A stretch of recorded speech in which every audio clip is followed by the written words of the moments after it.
कभी कभी सड़क पर लिखी जाती है इंसान की तकदीर और बाइक की गूंज बनती है उसकी पहचान। स्वागत है आपका ओरेकल स्क्रीन में। आज आपके सामने बाइक राइडर्स मूवी को एक्सप्लेन करेंगे।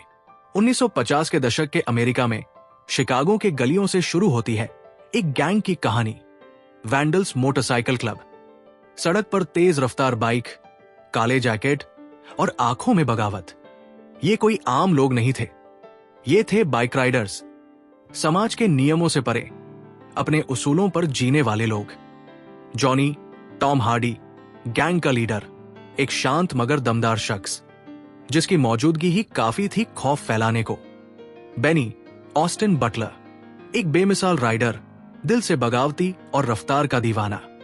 कैथी, जोड़ी कमर, कहानी की सूत्रधार, जिसकी नजरों से हम देखते हैं इस गैंग की अंदरूनी दुनिया।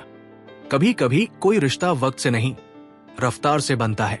कहानी कैथी के इंटरव्यू से शुरू होती है। वो एक पत्रकार को बता रही है वैंडल्स के सफर के बारे में, कैसे जॉनी ने इसे बनाया, कैसे बेनी इसका हिस्सा बना और कैसे वक्त ने सब कुछ बदल कर रख दिया। गैंग का शुरुआती मकसद था भाईचारा, फ्रीडम और सड़क की आजादी। लेकिन धीरे धीरे इसमें शामिल होने लगे वो लोग जिन्हें आजादी नहीं, सिर्फ ताकत चाहिए थी। हर क्रांति की एक कीमत होती है और हर गैंग के अंदर शुरू होता है एक साजिश का खेल। जैसे जैसे वैंडल्स का नाम पूरे इलाके में फैलने लगा, दूसरे गैंग्स की नजरें भी उस पर पड़ने लगी। जॉनी अभी भी शांति चाहता था। उसका मकसद सिर्फ एक भाईचारा बनाना था, न कि लड़ाई। लेकिन बेनी, उसका खून अब गर्म होने लगा था। बेनी धीरे धीरे एक लीडर की तरह उभर रहा था और वहीं से शुरू हुआ जॉनी और बेनी के रिश्ते में तनाव। एक गैंग मीटिंग में जॉनी सबको समझाने की कोशिश करता है कि वैंडल्स अब एक ब्रांड बन चुका है, लेकिन बेनी खुलेआम उसका विरोध करता है। कभी कभी एक बगावत की शुरुआत उसी के घर से होती है जिसने सब बनाया हो। वही कैथी की नजरों से हमें बेनी का इमोशनल पहलू भी दिखता है। वो सिर्फ लड़ाका नहीं, एक इंसान भी है जो शायद खुद को समझ नहीं पा रहा। गैंग के कुछ मेंबर ड्रग्स और हिंसा की तरफ बढ़ने लगे थे और यही वो मोड़ था जहां से वैंडल्स गिरने लगा। क्या जॉनी अपने उसूलों को बचा पाएगा? क्या बेनी अपनी रफ्तार को सही दिशा दे पाएगा?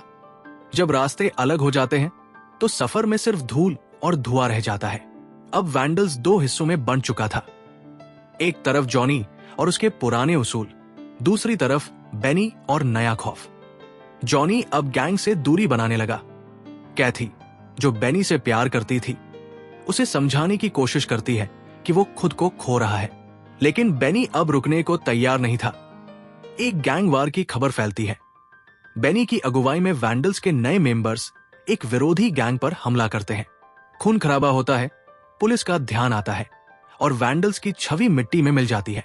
जहां कभी बंधन थे, वहां अब सिर्फ बदला और बर्बादी बची थी। फिल्म के क्लाइमेक्स में जॉनी बेनी से एक आखिरी बार मिलने आता है। वो उसे वैंडल्स छोड़ने को कहता है, लेकिन बेनी अब किसी की नहीं सुनता। आखिरी सीन में कैथी अकेले पत्रकार को इंटरव्यू देती है। वो बताती है कि बेनी कुछ समय बाद गायब हो गया, शायद मारा गया या भाग गया। जॉनी अब साइकिल रिपेयर की दुकान चलाता है, दूर इन सब चीजों से।